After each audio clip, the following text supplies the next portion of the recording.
चलिए, अब संस्कृत का जो है दूसरा वीडियो आ गया है आपका। इसमें जो है लट लकार से चलेंगे।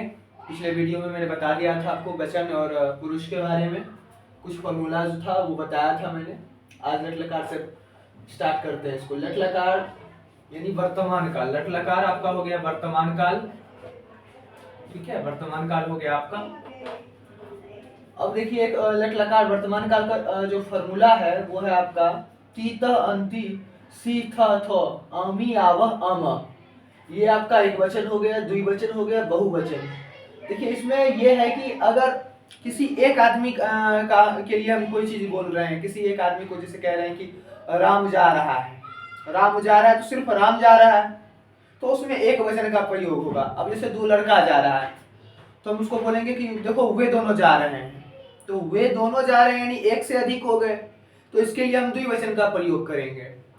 अगर यही रहेगा दो से भी ज्यादा, 3 4 5 6 रहेंगे, तो हम कहेंगे देखो वे सब जा रहे हैं, तो यहाँ पे क्या हो गया, बहुवचन हो गया। यहाँ पे आपका हो गया बहुवचन। तो देखिए, लट लकार का जो फॉर्मूला है वो है ती त अंति सी थ थो आमी आव आव। अब इसका प्रयोग हम कैसे करेंगे, इसके लिए देखिए एक और चीज है आपका। बचपन में भी आपने देखा होगा, ये फॉर्मूला ये भी है सह तौते त्वम युवम यूयम अहम अवम वयम। सह का मतलब होता है वह, जैसे वह जा रहा है, वह जा रहा है, तो वह वर्तमान में जा रहा है, तो वह के जगह हम क्या प्रयोग करेंगे, सह का प्रयोग करेंगे। ठीक है, आगे अनुवाद में बताएंगे। सह का मतलब वह हो गया, तौ तौ का मतलब हो गया वे दोनों। जैसे अब हम कुछ देर पहले कह रहे थे वे दोनों जा रहे हैं, तो वे दोनों के जगह पे यहाँ पे क्या लग जाएगा, तौ लग जाएगा। अब कुछ कह रहे थे वे सब जा रहे हैं, वे सब जा रहे हैं, तो वहां पे वे सब के जगह क्या लग जाएगा, ते लग जाएगा संस्कृत में। अब जैसे यहाँ देखिए त्वम है, त्वम सिर्फ हम जा रहे हैं या फिर सिर्फ कोई एक बंदा जा रहा है, तो उसको तो आप कहेंगे कि तुम जा रहे हो, या फिर कुछ भी उसका नाम लेके हुआ, तुम खा रहे हो, तुम पढ़ रहे हो, तुम लिख रहे हो, जो भी है, तो वहां जो है त्वम का प्रयोग होगा। युवा, तुम दोनों, युवा। अब जैसे देखो कोई प्रॉपर दो खास बंदे को हम, जैसे मेरे सामने दो लड़का बैठा हुआ है, उसको हम बोलेंगे कि तुम दोनों पढ़ो अभी, या तुम दोनों खाना खाने जाओ, या तुम दोनों पढ़ने जाओ, या तुम दोनों मार्केट जाओ, तो यहाँ जो है हम युवाम का प्रयोग करेंगे। अब जैसे हमारे पास झुंड में आदमी है, तो हम कहेंगे तुम सब जाओ बाहर, तुम सब बाहर जाके बैठो, या तुम सब पढ़ो, तुम सब खाना खाओ, जो भी है, तो यहाँ हम यूयम का प्रयोग करेंगे। अब जैसे हो गया मैं पढ़ूंगा, तो मैं जब आएगा तो मैं में सिर्फ मेरे लिए है, मैं का मतलब है मैं सिर्फ मेरे लिए है, तो वहां पे हम लगाएंगे अहम। जैसे कि आप कहीं आप कुछ कर रहे हैं तो बोलिएगा कि मैं पढ़ रहा हूं अभी, तो यहाँ पे जो है आपको लगाना होगा अहम। अब जैसे कोई कह रहा है कि जैसे हम खुद में कर रहे हैं कि हम दोनों जो है पढ़ रहे हैं, हम दोनों खा रहे हैं, हम दोनों लिख रहे हैं, तो यहाँ आवाम का प्रयोग होगा। और हम पूरे समुदाय का अगर करेंगे, जैसे आपके पास 10-20 लड़के हैं, 50 लड़के हैं, सब पढ़ रहे हैं, लिख रहे हैं, खा रहे हैं, बैठ रहे हैं, कुछ भी कर रहे हैं, तो वहां जो है हम वयम का प्रयोग करेंगे। ठीक, तो आप लोग ये समझ गए होंगे कहाँ किसका प्रयोग करना। हाँ, एक चीज और है, सा। देखिए, स्त्रीलिंग शब्द का जब बोध होगा, स्त्रीलिंग शब्द का जब बोध होगा, तो उसमें हम सा का प्रयोग करेंगे। जैसे वह लड़की खा रही है, वह पढ़ रही है, लड़की हटा दीजिए, सिर्फ इतना ही लगाइए, वह पढ़ रही है, तो पढ़ रही है का मतलब ही हो गया स्त्रीलिंग, यानी कोई लड़की पढ़ रही है, तो वहां जो है हम ये सह नहीं लगाएंगे, वहां पर हम सह के जगह सा लगाएंगे।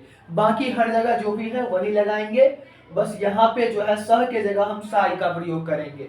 तव के जगह हमको चेंज नहीं करना है, ते के जगह चेंज नहीं करना है, त्वम के जगह चेंज नहीं करना है, युवाम के जगह, बाकी किसी जगह चेंज नहीं करना है, सिर्फ सह जहाँ है सह के जगह हमको सा यूज करना होगा।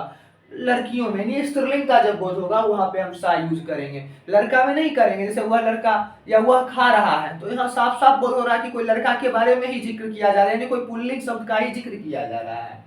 ठीक है, आगे हम देखिए बढ़ते हैं। एक चीज हम लिखते हैं, वह पढ़ रहा है, वह पढ़ रहा है,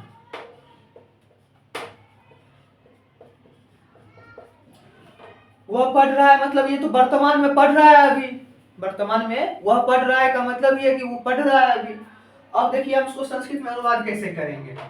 वह का यानी कि कोई लड़का के लिए बोध हो रहा है, पुल्लिंग शब्द के लिए बोध हो रहा है, तो वह का हम क्या बताएं, सह का यूज करेंगे। किसका यूज करेंगे, सह का यूज करेंगे।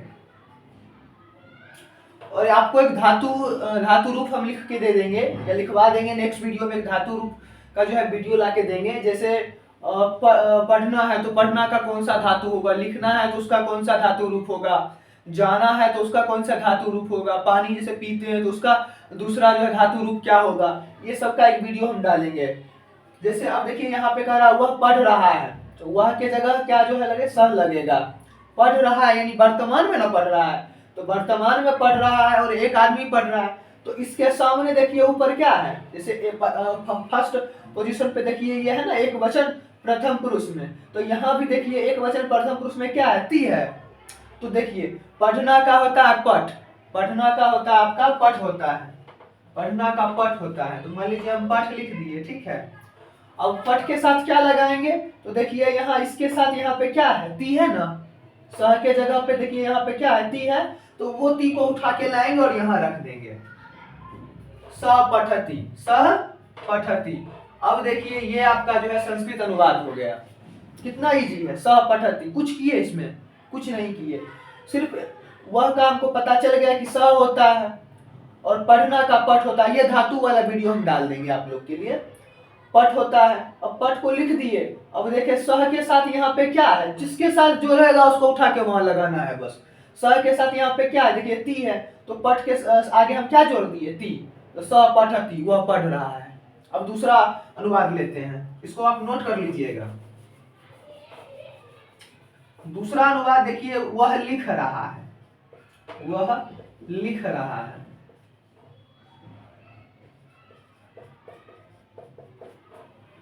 सेम वही करेंगे, वह के जगह क्या करेंगे, सह का प्रयोग करेंगे, सह लिख दिए। अब लिखना का जो है लिखना है, हाँ लिख रहा है, चलिए सह और लिखना का लिख धातु होता है, तो लिखना के साथ क्या लग जाएगा, तिक, यानी कि लिखती, सह लिखती हो गया। इसी तरह आगे बढ़ते हैं, देखिए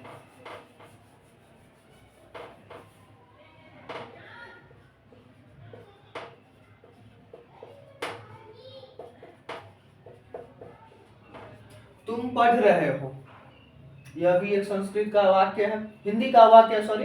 अब इसको संस्कृत में हम बनाते हैं, तुम पढ़ रहे हो। अब देखिए आपको समझ में आ रहा होगा, तो तुम की जगह क्या यूज करेंगे, तुम यूज करेंगे, क्योंकि तुम के सामने क्या है, तुम है, ठीक है, तुम का यूज कर लिए। पढ़ना का भी बताए थे कि पठ होता है, तो पठ लिख देते हैं, ठीक है। अब देखिए इसके सामने जो है यहाँ पे क्या आ रहा है, इसके सामने यहाँ पे क्या आ रहा है, देखिए तुम के सामने जो है यहाँ पे क्या आ रहा है, सी आ रहा है, बस सी को उठा के लिख देना है यहाँ पे, तुम पठसी हो गया संस्कृत अनुवाद। देखिए कितना इजी है। संस्कृत से लोग पीछे भागते हैं, संस्कृत जो है बहुत स्कोरिंग सब्जेक्ट है। चलिए आगे फिर देखते हैं, तुम दोनों पढ़ रहे हो,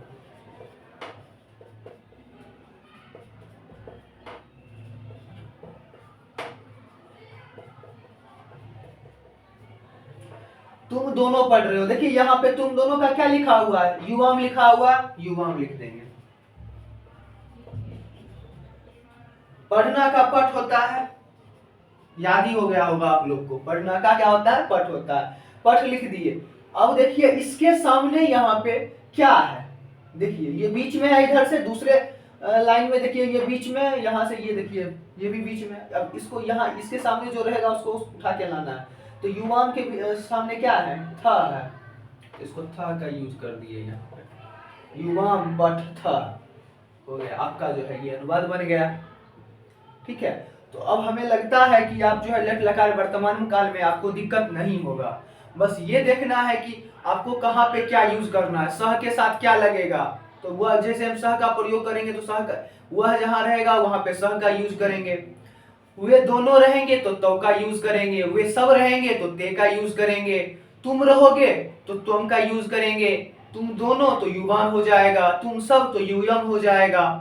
मैं तो अहम हो जाएगा, हम दोनों तो आवाम हो जाएगा, और हम सब तो बयाम हो जाएगा। आपका फॉर्मूला आपका क्या है? ती त अंति सी थ थो आमी आव अम। अब देखिए यहाँ पे साफ साफ क्लियर हो रहा है आपका कि स के जगह हम किसका प्रयोग करेंगे? ती का प्रयोग करेंगे। तव के जगह किसका प्रयोग करेंगे? तो ती तह का प्रयोग करेंगे। ते का जगह किसका प्रयोग करेंगे? तो अंति का प्रयोग करेंगे। क्यों करेंगे? अंति भी आपका देखिए बहुवचन में होगा और ते भी देखिए आपका बहुवचन में होगा। वे सब का मतलब ही हो गया कि ढेर सारे हैं, तो इसलिए वे सब। इस तरह से देखिए आपको अब दिक्कत नहीं होना चाहिए लट लकार में। आप इसे लिखकर और एक बार इन सारे चीजों पर अनुवाद बना लीजिएगा। जैसे वह पढ़ रहा है, वे दोनों पढ़ रहे हैं, वे खा रहे हैं, वे सब खा रहे हैं, तुम पढ़ रहे हो, तुम दोनों पढ़ रहे हो, तुम सब खा रहे हो, मैं पढ़ रहा हूँ, हम सब खा रहे हैं, हम पढ़ रहे हैं, जैसे भी है इस पे सारा जो है 9 अनुवाद बनेंगे। सबको बना लीजिएगा एक बार, तो आपका लट लकार कंप्लीट हो जाएगा। उसके बाद हम फिर आगे चलेंगे लोट लकार पे। लोट लकार जो मैंने बताया था इंपेरेटिव मूड, अनुज्ञा या आज्ञा। अनुज्ञा या आज्ञा का भी मतलब मैंने समझाया था कि आप किसी से आज्ञा लें या किसी को आज्ञा दें, इसी को हम अनुज्ञा या आज्ञा कहते हैं। इस पे जो है हम नेक्स्ट वीडियो में आएंगे और उस पर भी अच्छे से अनुवाद करवाएंगे आपको। चलिए यहाँ यहीं तक, धन्यवाद।